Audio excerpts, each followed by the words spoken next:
are already in. Okay, the truth is, we are either not looking at them or we are not listening to them. And I know that, we need policy and we will do everything that we need to do. The thing I think that's the most critical trigger, if we have to scale this, is empathy. And empathy at an institutional level. And what I mean by that is, we're very used to, like what you just said, a lot of people who have never been a startup founder before are thrown into this day one term sheet negotiation. They do not know what ROFR is or what even equity is for that matter. Right. Look, if you see where women have succeeded, they've succeeded where three things have come together: conversations, community, and commerce. When a woman walks into a room, she brings all of herself, and that's the big difference between, let's say, everything else, the WeWork ecosystem and rest of the ecosystem, where there need to be more conversations about these things, about making money, about setting up companies.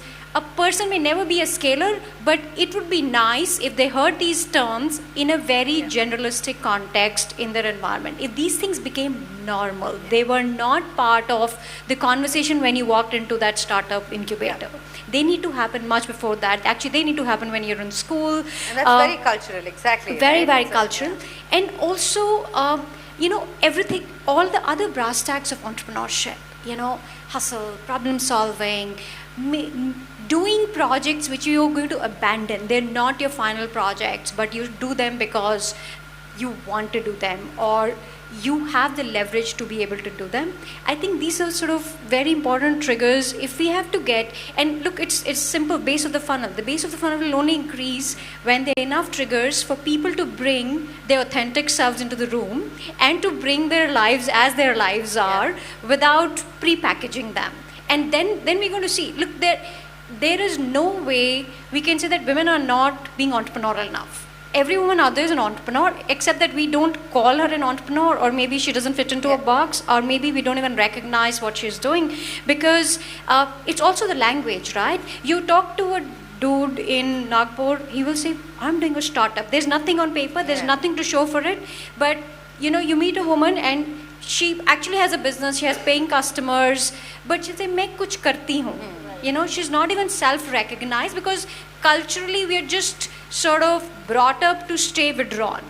Don't put yourself out there. So I think a lot of change is cultural. And second is just making space for people who are super diverse, who do not look even an iota like what the startup ecosystem looks like. Yeah. So we need to make space for all sorts of people.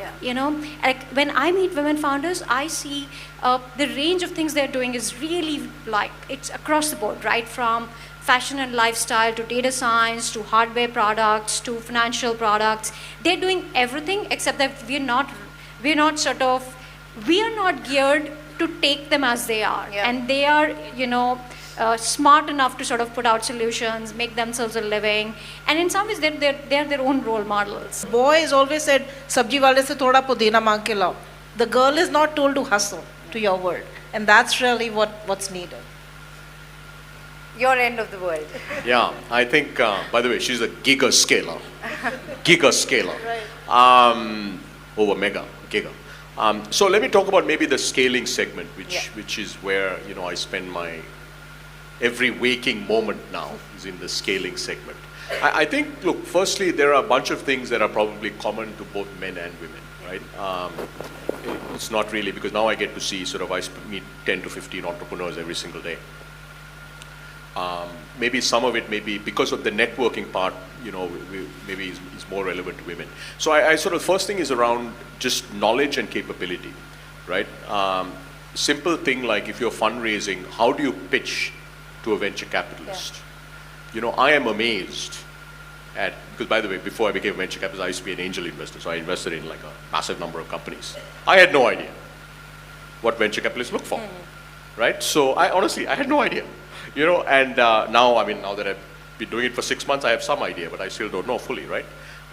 So I think just everything from, if you're fundraising, what do you look for, to how do you really know whether this is a fundable business, right? So if, let's say you're a giga scaler, and you're, looking to raise, large, small and then over time large amount of funding, are you really building the kind of business that meets those Yeah. set of criteria, right? To actually then building the business. So the first thing is, I think there's a huge need for just knowledge building, knowledge and capability building, right? So at Sequoia, about 20 months ago, we launched this program called Spark. Sairee's actually been a speaker, and it's a community for women entrepreneurs. Now we know, it's a segment of hyperscalers, right? To come and gain knowledge, to come and build networks, and over time, sort of create a community, right? So we've had about 10 events. We've had about a couple of hundred women entrepreneurs who come to these, and it's a combination of actually the first big topic we had was how do you raise money from venture capitalists, right? So in terms of, so that's been quite successful. But we need to do that, I think, as a nation, we need to do that at large scale. So that's the first. I think second is networks, and I do think the networking, is pretty important because there's a bunch of there's a bunch of knowledge you can get through sessions like this if we did them at scale, right? But the networks also help because it gets you access to people who really care, right? Yeah. I mean, she's been really good. By the way, I don't know whether you know, she has everybody on her cap table. Binny Bansal, Vijay Shekhar. I mean, you name like, but it's very tough to do that, right? You have to be an ultra networker, and as all of you know, I think women tend to, because they've got all these other responsibilities, right? Other responsibilities, probably have less time, to kind of go out and kind of network and so on and so forth. So I think building, finding ways to build these informal networks of folks who can really help, I think is the second thing. Third thing is, I do think, because I think one of the questions is funding. I think with funding, even for the scalers, right? The reality is India doesn't have enough early stage venture funding for the kind of early stage startup activity that we have, both for men and women, right? We have, a few $1 billion, but we are creating thousands of new startups every year. And the reality is very few of those startups will become $1 billion companies, right? And the current venture model is, unless the investor believes you can become $1 billion company, you will not end up raising funding. Sure. Right? So we almost need a new class of capital. The new class of capital for the kind of scaling, scaler sort of entrepreneurs, and obviously, a bunch of them will be women, right?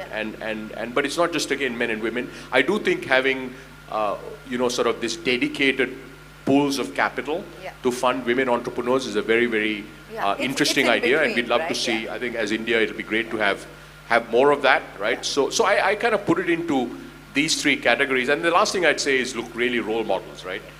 The reality today is, there are probably, just in the Sequoia portfolio, we have 27 women founders, right? Everybody from Ankiti Bose, Zilingo, youngest unicorn founder, Indian origin unicorn founder. She's building a global business in B2B commerce, under 30, all the way through, Upasana from MobiQuick to Ashwini from Match3Intent, now called View.ai. But, we almost need I loved your idea of sort of the campaign, right? Let's celebrate a lot more, start with maybe 1,000 women entrepreneurs. They come from each of these different segments, right? The scaling segment, the solo entrepreneur segment, and so on and so forth. And celebrate them more, because, I must tell you this, I'll end with this. So I am married to an entrepreneur. My mom's an entrepreneur. My grandmother was an entrepreneur. My daughter wants to be an entrepreneur. In fact, last night we had this huge debate. She's 14. She's like, why do I need to go to college? Because Peter Thiel says you don't have to go to college. I said, dude, I don't give a shit about Peter Thiel. You're going to go to college, right? Because, Peter Thiel says you don't have to go to college. And she's like, no. I'm like, no. If you launch your company and take it public before you're 18, yeah, maybe. You can not go to college, or you're going to go to college. So, but if you ask her, it's very interesting. She only wants to be an entrepreneur because she looks at me and says, dude, man, I don't know what you're doing, but mom's cool and mom's friends are all entrepreneurs. So I think this whole idea of role models is so important, right? And I think, if we look, go fast forward 10 years, we look back 10 years from now and said, look, if we create a bunch of, large number of role models, right? Almost like saying, like India has 630,000 villages. If we have one role model in every single one of those villages, solved. Because that role model will just create so much energy, right? And so I think that's the last thing. So I do think it's, as Sairee mentioned, it is a very complex problem. But at least for the segment that I'm closest to, I would say those would be the three or four things. And just speaking for Sequoia, the firm I'm with, I think we've started a few things, but clearly we need to do a lot more. We've barely seen a generation of women entrepreneurs out there. Like, the narrative of failed founders, I don't see that about women, right? We're not we haven't passed that gene on to women founders, but we're definitely celebrating, men founders who have failed. And there's a clearly stark difference. And look, when a woman goes out there, irrespective of who you are, it doesn't matter what social strata you come from, some of these things are so universal, the whole family story, your own, how much, property do you own, the money you've taken, the time you're taking away from family, right? That baggage, whether somebody articulates it or not, is always there back of your mind. So failure is even more harder because the price of doing this is so much higher, right? And somewhere, I think what we also need to do is, this is when you hang out with other founders, you just give up your fears because, oh my God, we're all in the same boat, like we're equally failing, so, it's all chill. But women don't have that opportunity so often. Like one of the groups I'm part of is basically a female founders gang. All of us who are constantly fundraising and failing and facing rejections, we just go and like chatter and like blow steam there, and it sort of like makes the day all right. That platform doesn't exist for most women. And look, the truth is most women are kind of lonely in their pursuits, not lonely in their families or in their neighborhoods or in their social constructs, but loneliness in your ambition, because your ambition hasn't found a space to be parked anywhere in the world. To build on that, I think at Sequoia we run this program called Search for early stage founders, right? And one of the most compelling parts of this program is when founders hear from other founders, to your point. So I think, if you can create these safe spaces, which I assume you have, where you bring seasoned founders, right? Any seasoned founder has had so many failures, and create a safe space where they're, okay to talk about it, and you create that, because I think that's the best way for entrepreneurs to really, they get it. It's amazing, right? Like this notion of you have to have 100 meetings to be able to raise. Actually, it doesn't matter whether you're a man or a woman. You have to have about 100 meetings to be able to raise a round. Yeah. That's a fact. About 100. Wow. Unless you're like lucky.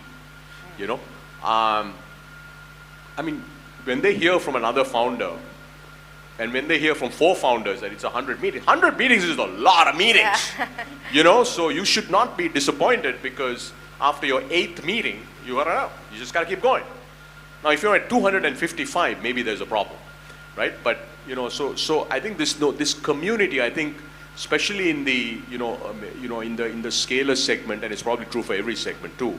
But creating these communities, these safe spaces, and you can do it physically or you can do it online, right? You have this whole safe space. By the way, her app Sheroes, if you're a guy, you can't get into it. It's like really cool. They locked out all the guys. But you have this space, right, where for women entrepreneurs that you're creating online space.